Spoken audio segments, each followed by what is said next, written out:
This episode is brought to you by VIX Plus.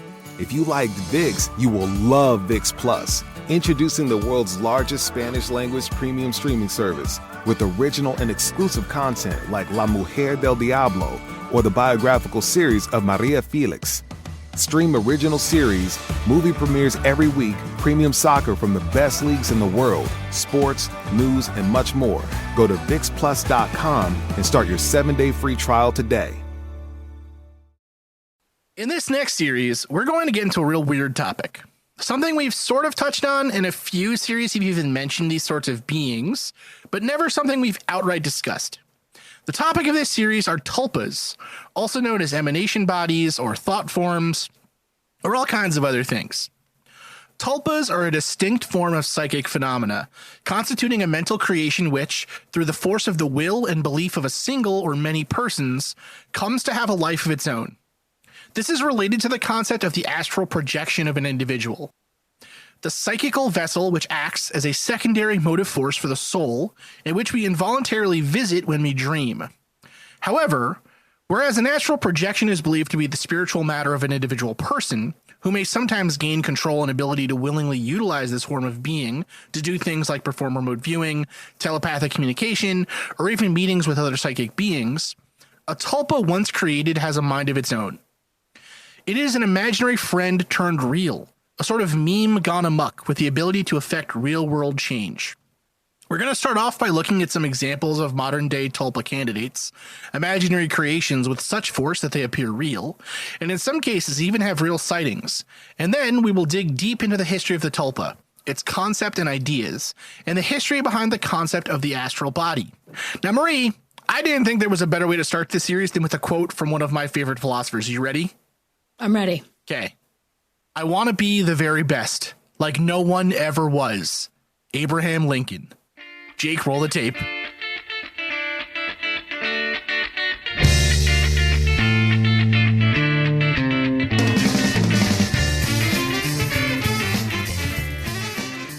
All right. I also really like how you gave the premise that this is going to be weirder than our normal. Which is really kind of an abstraction in itself. Like we could do an entire episode on the spectrum of weirdness of what we've covered. Really. I mean, and you're like, this one's way out there. And it's like, okay, well, is it weirder than the space elevator or more down to earth than time travel?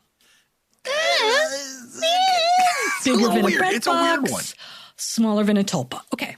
It's a really interesting thing. And one of the funniest things I think is the list of different things that have been thought to be tulpas in the past are just wacky, but even in the modern day, it's even crazier. Like one thing that people probably have heard of are people creating tulpas from My Little Ponies. So the My Little Pony fandom. People haven't heard of this. People haven't heard of this. They haven't. They do like serious, like they try to create they basically try to do mass, not really hallucinatory, but mass meditation, I guess, to lucid dream real their My Little Pony friends. And that's really what we're talking about today. It's going to get fucking weird. I told you, Marie. You know, I thought we were going to maybe just go into bronies. Well, it's so funny. There's the article in the New York Times. It's in the opinion column where they talk about this happening. And this is from like 2010 or something. I don't know, 2013. It's called Conjuring Up Our Own Gods. And it's about My Little Pony. And it's about My Little Ponies. Well, I think that that's really touching because I would like to think, you know, if there's superior beings out there, benevolent forces that, you know, they kind of, you know, My Little Pony is not a bad candidate. It could be worse. It could be worse. All right. It could be worse. Now, obviously, we started off this episode with a great quote from, like I said, Abraham Lincoln. And it's what gives us Pokemon. Right? Abraham Lincoln invented Pokemon. We all know that this is true. No, but really, though, if you don't know what Pokemon are, they're $1 billion video game, TV, movie, music, theme park, and more than all of those other things, merchandising business that pumps out adorable creations like Pikachu straight from the mind of Satoshi Tajiri. It's the games of that $1 billion. I know that I have spent at least one of them. Oh God. Yeah. It's crazy. Invention. It's so funny. So many of my earliest childhood memories are of collecting Pokemon stuff. You know, I even remember before the games came out in America, they actually they actually released the anime because it was already a thing in Japan. And so I remember getting the like a toy of like a knockoff Pikachu from like Chinatown or something. Like I remember getting that and being like, what the hell is this? And knockoff then Pikachu is my college band. It's crazy. It's absolutely crazy. So yeah, it's very interesting. So the original idea behind Pokemon, like I said, came from Satoshi Tajiri. And it first really came to the forefront of American consciousness in the 1990s. And the first games that came out were called Red and Blue in America. They were Red and Green in Japan. And they became like an overnight craze immediately. The point of the game is to catch Pokemon, right? The creatures in the title in items called Pokeballs, which Pokeballs, they never really explain how it happens, but it's actually pretty interesting. We're going to talk a little bit about it because I'm a huge nerd. And like all good video games, the point of the game is to beat your friend's pets into fainting. Right. You don't die. No, you just faint, but you're still beating up animals. Kind of weird. So, okay, why talk about Pokemon when it comes to Tulpas? Like, why talk about them at all? Well, it's in my mind that the two are really linked because my first introduction to the idea of a Tulpa even came from forums online when I, like, as a weird kid was Googling, you know, Pikachu real sighting in between, like, you know, boobs and, I don't know, whatever, right? Become superpower. Pikachu real sighting, yes. So, you know, online though, like on the Something Awful forums, on places like 4chan, on the Export, on these other places, people were claiming that like, no, man, Pokemon are real and they're not real in like the physical sense that like this guy went out there and caught Pokemon or found them or whatever. They're real in the sense that like there are millions of people at the height of their emotional rabidity, I guess I would say, right? Millions of rabid kids pouring psychic energy and emotion into these things. And so of course they're real, right? They're gaining reality. They're gaining psychic physicality.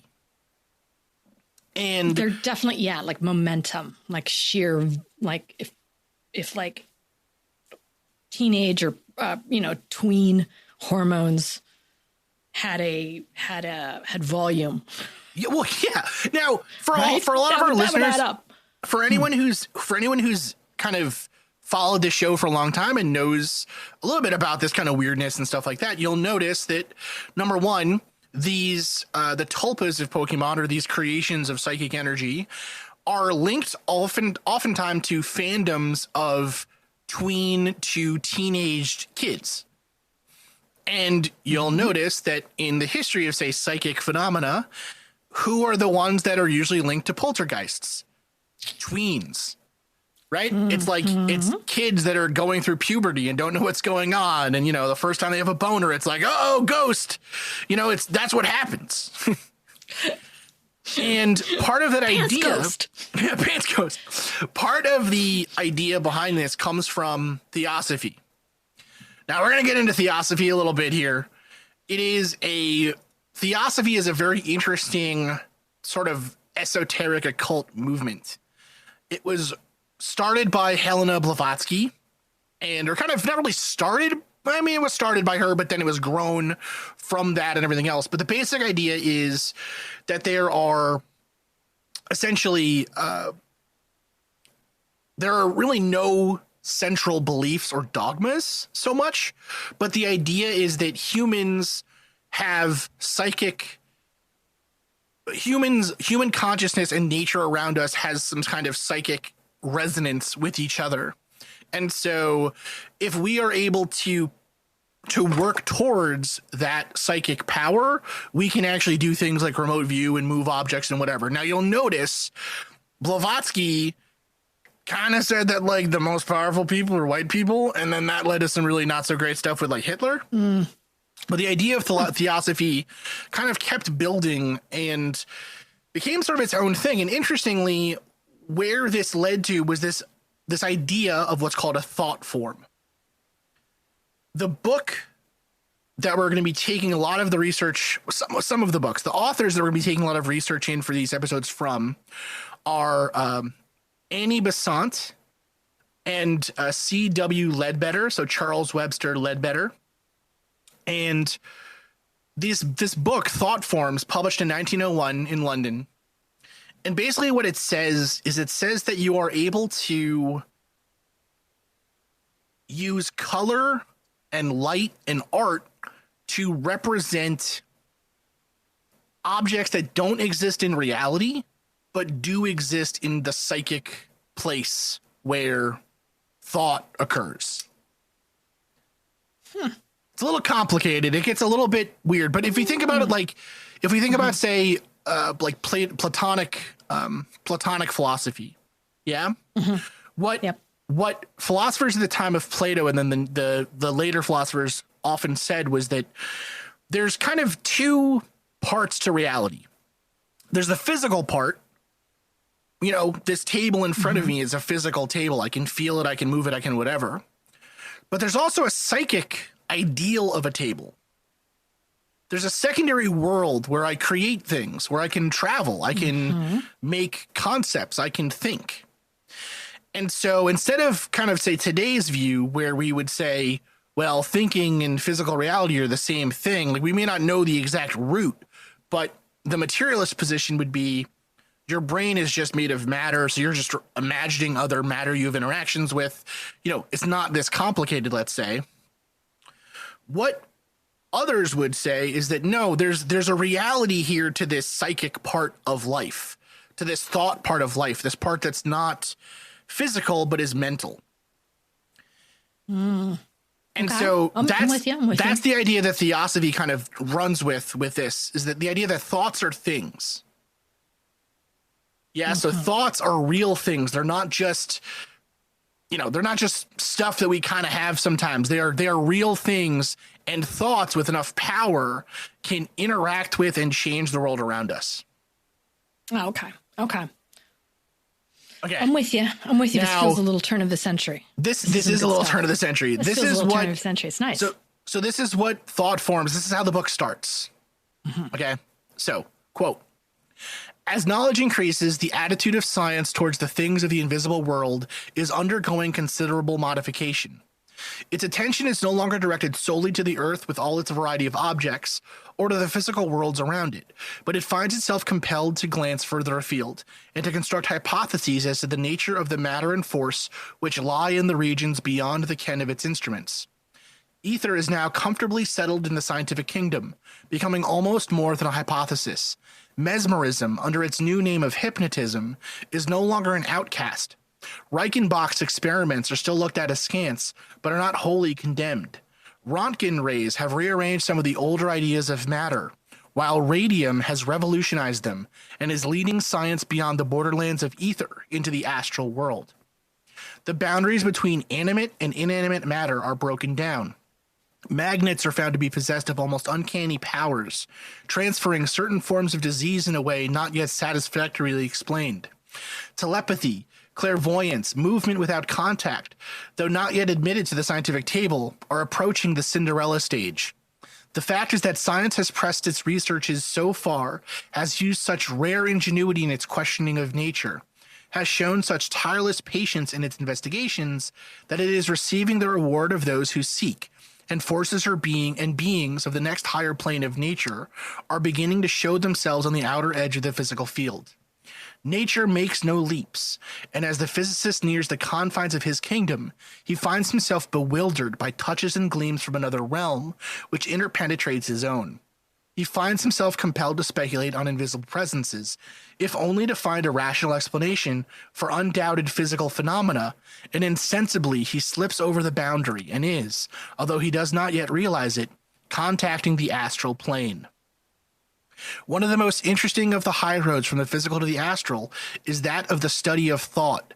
The Western scientist, commencing in the anatomy and physiology of the brain, endeavors to make these the basis for a sound psychology. He passes then into the region of dreams, illusions, hallucinations, and as soon as he endeavors to elaborate an experimental science which shall classify and arrange these, he inevitably plunges into the astral plane. Dr. Baraduc of Paris has nearly crossed the barrier and is well on the way towards photographing astro-mental images to obtaining pictures of what from the materialist standpoint would be the results of vibrations in the gray matter of the brain. End quote.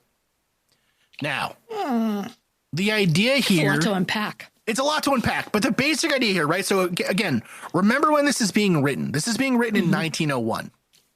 Ah, okay. At this time, we had just really, the idea, like they talk about Röntgen rays, those are X-rays. They talk about radium, right? So radiation and electromagnetism had just really been popularized to the public. Right. Well, they talk about ether. They talk about the voluminiferous ether, right? I love that. What they're basically saying is that science is now finding that there are rays, there are energy sources that affect things seemingly at a distance that we couldn't explain before. Why not take the leap then to say, well, maybe psychic powers exist in that same realm? Mm-hmm. It's an argument you've heard probably a billion times if you listen to this kind of stuff. But this is really like the first time that it's put out there so in such black and white. And the reasoning that they can put it out there in this case is because of what they said here, Dr. Baraduc and others, right? So at the time, what people were doing was they would have people focus on a type of like an image or a thought or whatever, and then they would describe to artists near them what they saw in their mind's eye. Ooh. That is what a thought form is. And it actually, like, we think of it as funny and kind of silly and whatever. The book Thought Forms, it's considered a early work in kind of postmodern art, right? Like conceptual art, in art that doesn't represent the world as such, but instead tries to represent our feelings. And if you look at the book, if you look at some of the images, you'll notice that a lot of these are things that, again, art has taken into the world today, right? So the idea of like colors having specific emotions tied to them, and shape having meaning, and the placement of shape and things like that. And it not, again, being about how you represent the world, but how an image makes you feel. That's what's more important. Yeah. It's sort of like a Western, I mean, this is sort of hackneyed, but a good comparison is like feng shui. Yeah. So it's interesting. The idea of manipulating some kind of energy that is not, again, is more of like thought form in how you interact with it. Absolutely. So the idea of a thought form, then it has kind of three classes or three principles. The three principles are, and this is, again, based on the production of all thought forms. The three principles for the production of all thought forms are: 1, quality of thought determines color, nature of thought determines form, and the definiteness of a thought determines the clearness of the outline.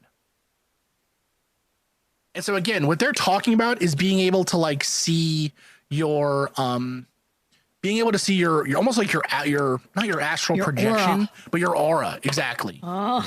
Yeah. And so what this guy tried to do, right? So the guy that they talked about, his name is Hippolyte Baraduc.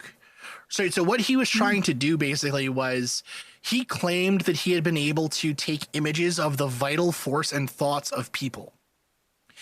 And so if you look at some of his images, these are like the famous images of, say, like someone who's dying will have like a white cloud kind of like moving out of their body or whatever. Right?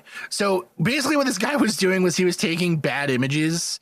Really, he was taking like bad photographs. Images moving when he's taking the photos. Yeah. Yeah, he was taking like what's the word? So what he was doing was he was taking photographs in a way like not like a normal camera does today, but by using like luminescent plates, right? And claiming that by lighting up certain areas of the body or the room, you could get different images and different kind of thought form patterns and things like that. So it's very, very interesting. You could impose an image into them. Yeah, exactly. Kind of with your mind. Yes. Okay. Yeah. So that was kind of the idea. Yeah. All right. Now, what was going on with? I'm waiting for the Pokemon. So I know. We're getting crazy here, right? No, it's good. Basically what he was doing was he was taking long form photographs or long exposure photographs. Yeah. So it's kind of, it's interesting and sort of, again, a very interesting way of taking photos and another way of kind of representing the world around us, but not necessarily representing them in the way that we think of every day. Yeah.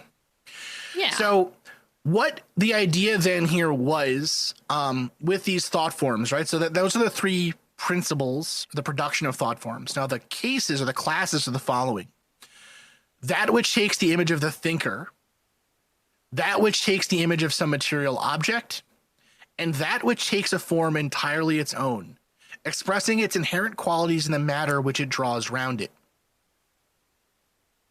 Now, this one is interesting. The last two, so the first one is kind of how we get to the idea of, say, remote viewing, right? The idea is that, well, if you have this astral image, or if you have this astral second source of yourself, then if you can transport it out in such a way that it becomes real, or it becomes so powerful that it feels real, who's to say it isn't real? And I mean, like, so that's you projecting something from you that's exactly going into this astral plane. Okay. The second one is you are having a conception, say, of an object. So again, like a table, right? That conception of the table, then it's kind of misty and maybe not perfect in your mind at first, but with enough concentration, with enough kind of mental power, you can start, you can make it real. You can feel the table in your mind. You can smell the wood that it's carved of. You can feel the softness of the carvings or whatever. Right. Okay. Okay. And the third one, though, that which takes a form entirely its own. These are the ones that come from, say, extreme anger or extreme sadness or happiness or joy. They're kind of like spontaneous emanations from a person. And so these are the ones that they're talking about here, but it's 2 and 3 that really can create what they would consider to be tulpas. They don't talk about it a whole lot in the first book here on thought forms. They just mention that there's cases where people create astral images of other beings that they don't mean to, and that these are dangerous because they really have a mind of their own. Once they're out of your control, they're out of your control. Interesting. Okay. And they go into this more, and we're going to talk about another book in the next episode here. They go into this a little bit more in another book, which is called Projection of the Astral Body, which really is where they get into tulpas kind of, perfectly. But you can imagine here, right? So for Pokemon, for this concept of Pokemon, it's tulpa form number 2 that is the one of interest here. Thought form number 2, right? So many people at once focusing on and creating the reality of these beings that didn't exist before. And then trying to push them more into reality. And that's what we're going to get into in the next section. The New York Botanical Garden is celebrating the plants we all eat. Now through September 11th, gather around picnic tables designed by Bronx artists and enjoy the garden's edible plants during Around the Table, Stories of the Foods We Love. Mixed media artist Lena Puerta explores the stories of migrant farm workers, and food scholar Dr. Jessica B. Harris celebrates African American food and gardening histories. Buy your tickets at nybg.org. When you're smiling. Hey, you. It's me, Michael Bublé. For bubbly sparkling water. Bubbly is crisp light, and refreshing. It's got taste, and it's perfect for any occasion. Keep on smiling. Kind of like my voice, but in a can. No calories, no sweeteners, all smiles. The whole world smiles with you. Bubbly, crack a smile.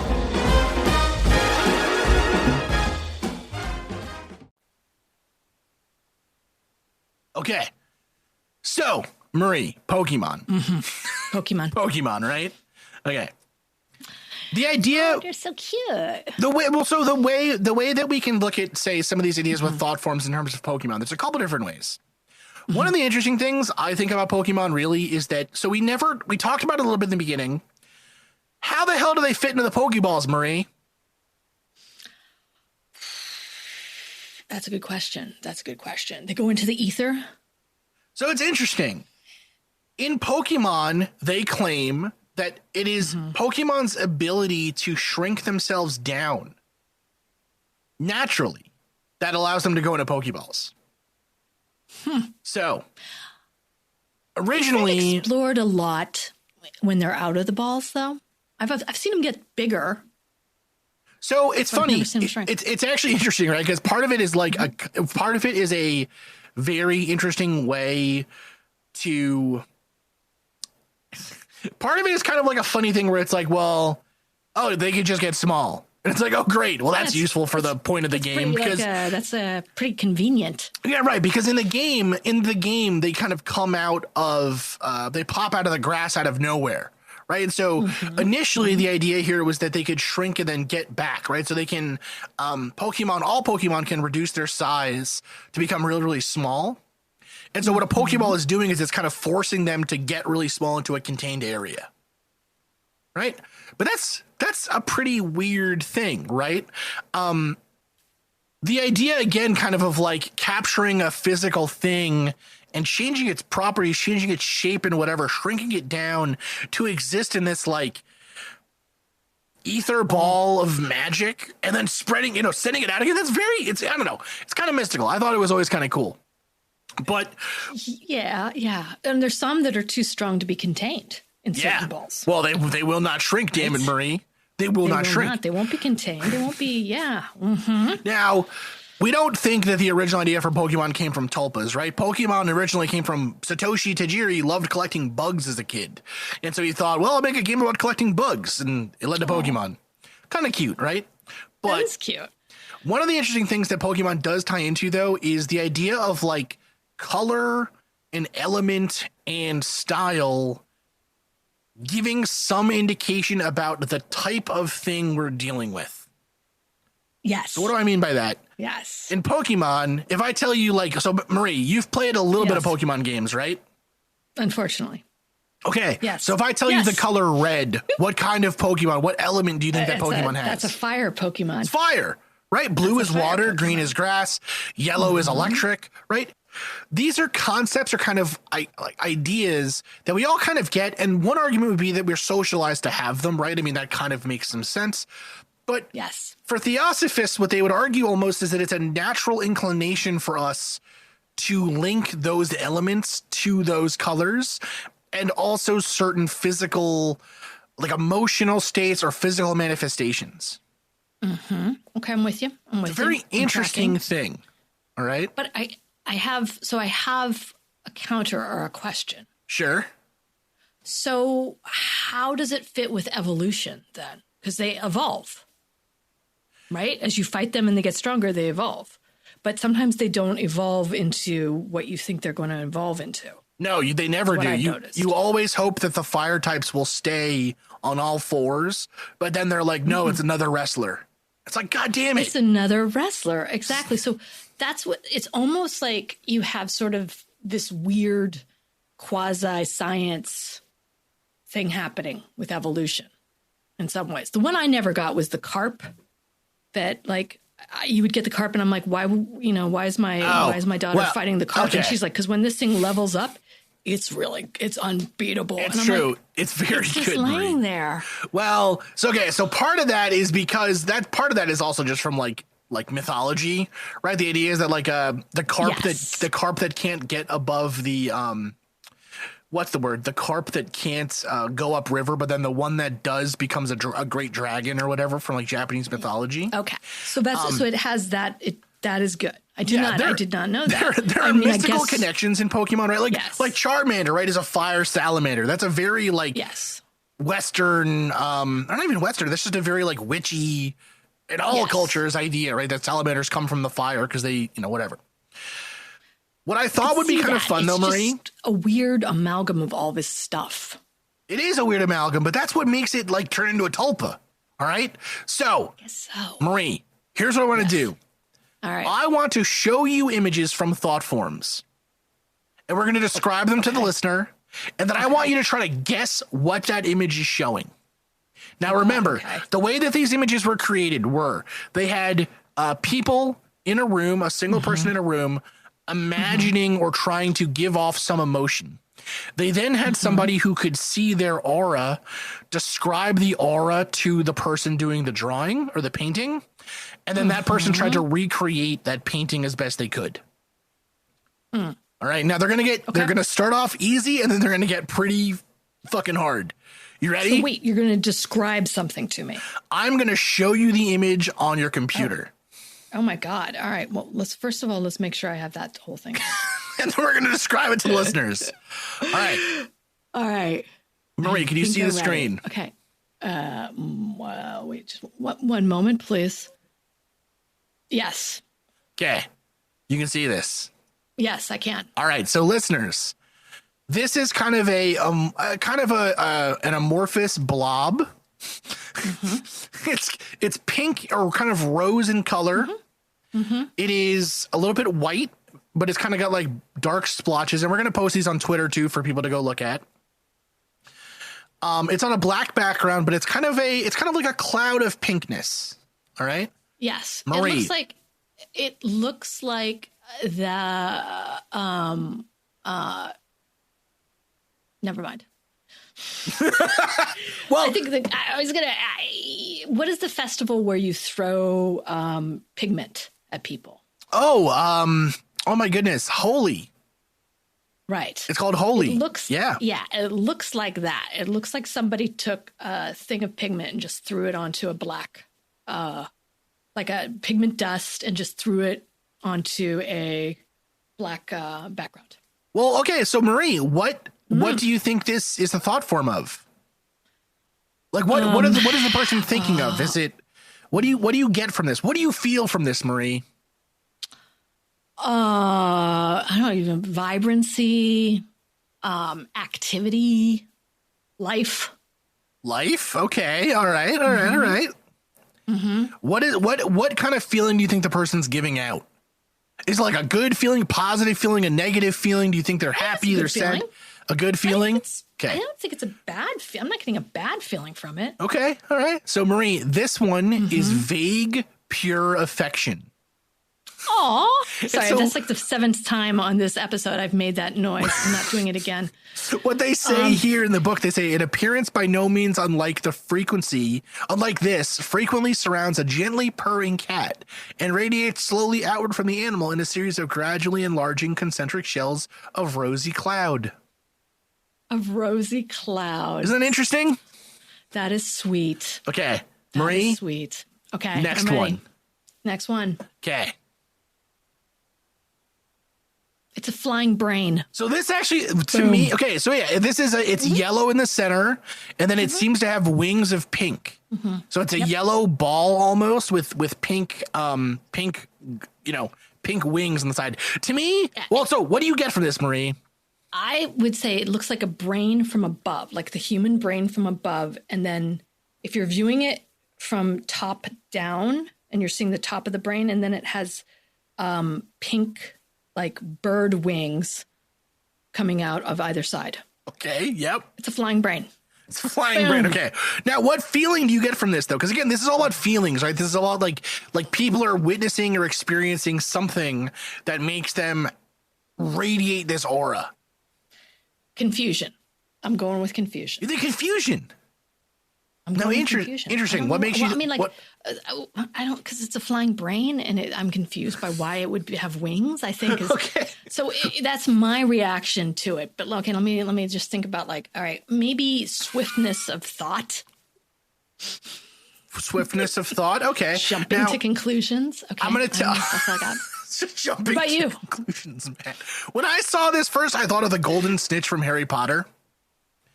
See, but then now we're getting into generational differences, right? See, it's interesting, right? Someone like I was not a big fan, or maybe just did not read those books, or were too old. You know, like I was like, oh, those aren't. But like, so I never saw what that looked like until the movies. So it's funny. So this is what the book says about this, right? So quote.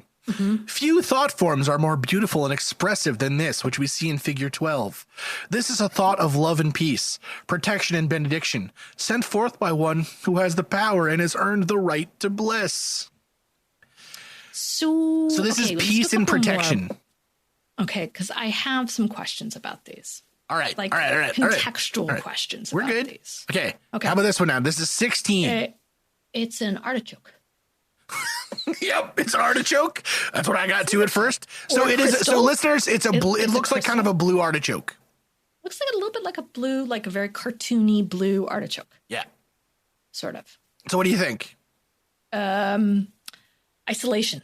I'm going. It's cold. Isolation. It looks like it could be crystals. I'm going to say it's. It's like loneliness or isolation. Interesting. Okay, so this one is self-renunciation. Close. It is. So this is interesting, right? So what we're already seeing here is that the colors that Marie, you think of blue as cool and kind of icy and far away, lonely, right? For them, also the shape looks like ice. Its shape looks like crystalline. For them, blue is a color of religious is like religious fervor. So if you have these, I mean, I think that the interesting thing about this is how does culture affect, the changing culture affect sort of this idea, right? Like, so these ideas are supposed to be absolute, right? They are, the blue is going to be, if you have a blue aura, it's a blue aura for everybody, right? Regardless of your cultural beliefs, your historical beliefs, your religious beliefs. And I think that that's where that's where this stuff falls apart, is you don't have, like, I'm going to argue that, like, if blue to me, can you say that blue in this day and age still represents like a religiousness, religious feeling? Yeah. It's interesting, Maria. Yeah. I don't know. It's interesting though. How about this one? Good Lord. So these are orange to yellow snakes or squiggles. Yes, squiggles. Yeah. They look like carrot shavings. They do look like carrot shavings, dear listeners. What is this telling? What am I getting from this? What am I feeling about this? What am I feeling about these carrot squiggles? A little hungry. Just again, like kind of confused. Maybe it's like you're kind of like or maybe creative. I'm going to go with this is creative energy. You know what's interesting? So this one is the intention to know something. So supposedly these are the kind of auras you give out when students are listening to a lecture. This is the aura they give off. Okay, so we've learned. So teachers could see that more. So we're learning things, right? So far we've learned pink is like an affection. It's positive. It's like love. Yeah. Yellow is more kind of like intellectual or thinking, learning, knowledge. Blue is religious devotion. All right, so we've learned a little bit here. Okay, let's try the next one. So I'm going to say that's creativity. Like the spark of creativity. Creativity. Okay, interesting. This one is explosive anger. Which creativity is maybe an anger, not an angry, but maybe a destructive thing it can be.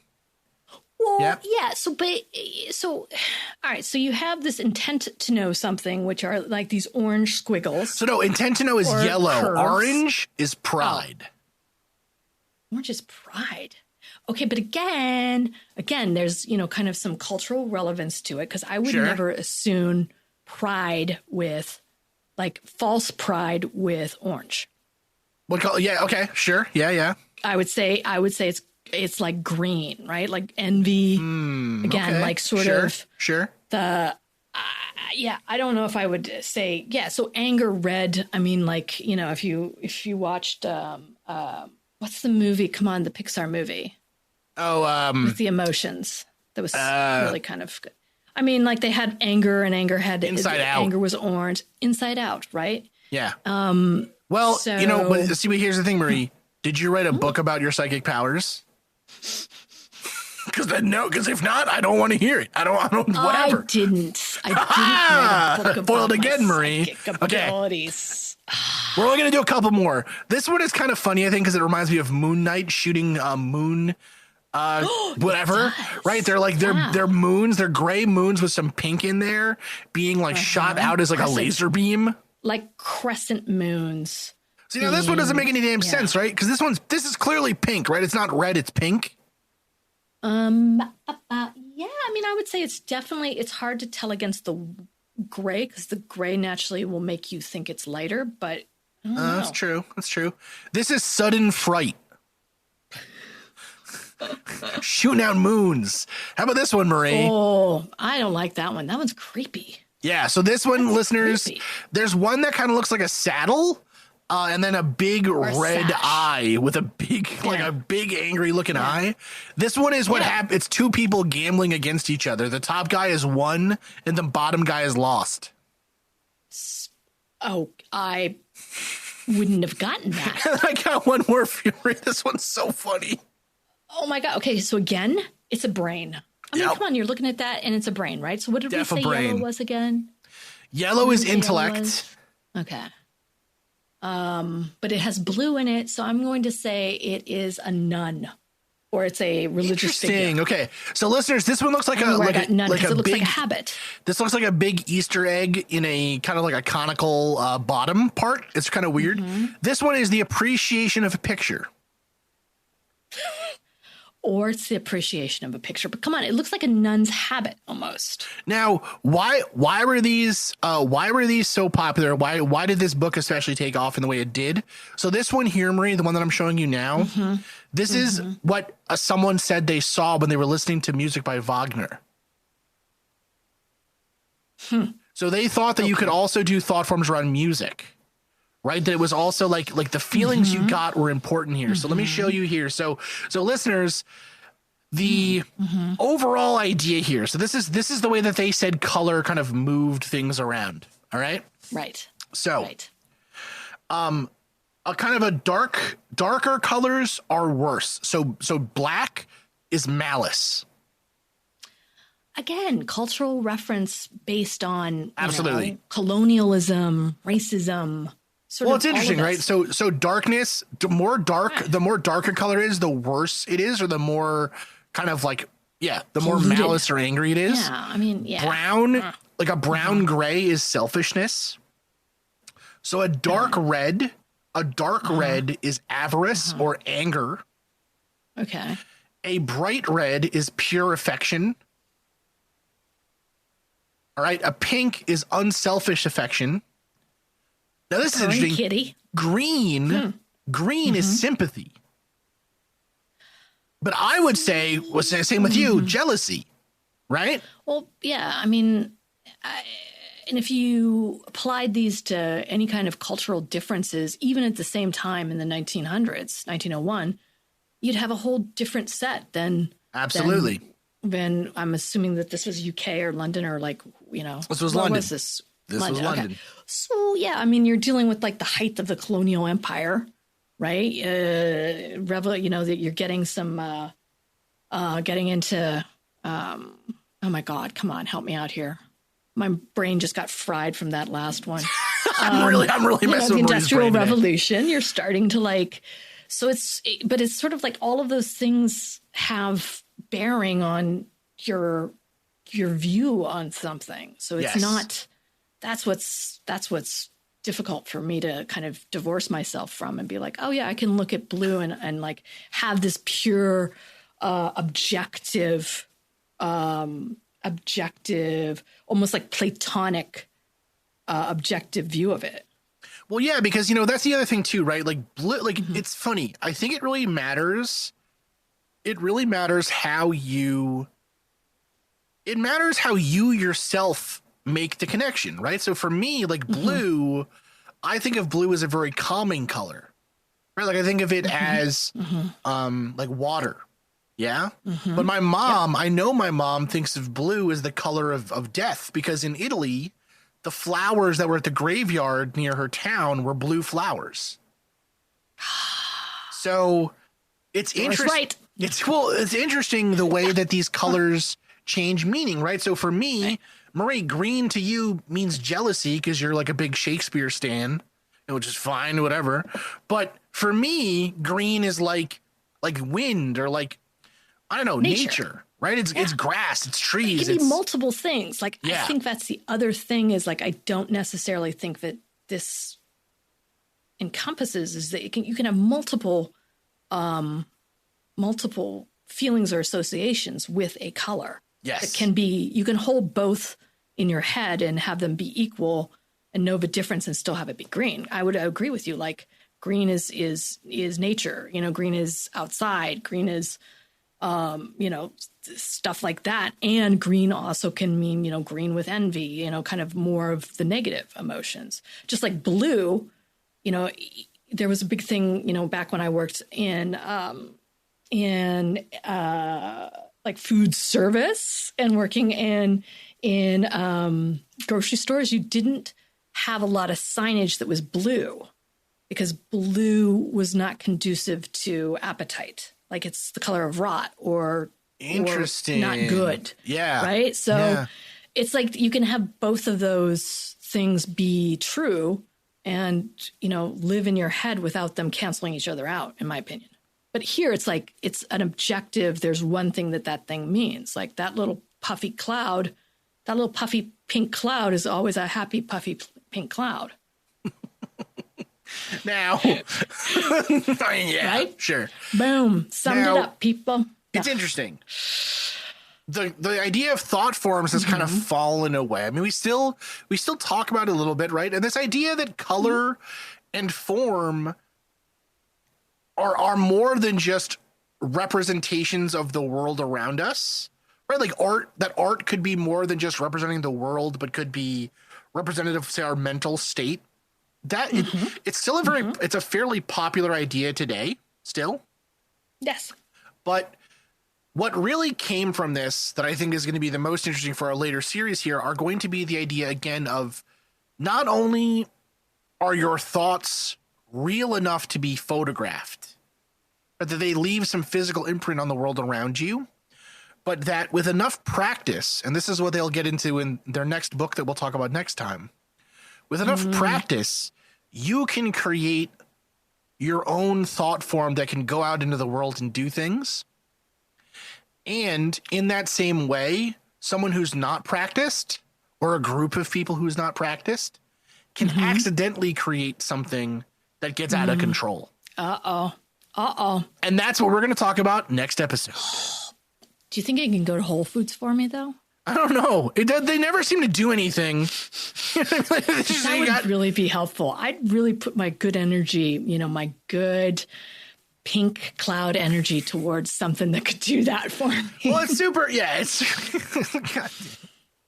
All right. Thank you again, dear listeners, for listening to the Mad Scientist podcast. I have been your host, Chris Cogswell, joined by my co-host, Marie Mayhew. If you'd like to contact the show, please send us an email at themadscientistpodcast@gmail.com. That's all one word. You can also follow us on Twitter at Mad Scientist Pod or at Team Giant Squid for Marie.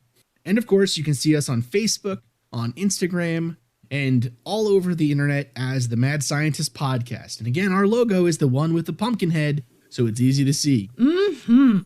If you've enjoyed the show tonight, please consider supporting us on Patreon, where the money that you give to us will help us to promote this show further, to make it better, and just to spend more time making it. Because we love doing that. We do love doing that. Our logo was designed by Carrie Shaheen. Our Web design is done by Desdemona Howard. Woohoo! And our sound design is done by Jake Cardinal. Thanks again for listening. Thank you. This has been a Damn It Chippy production.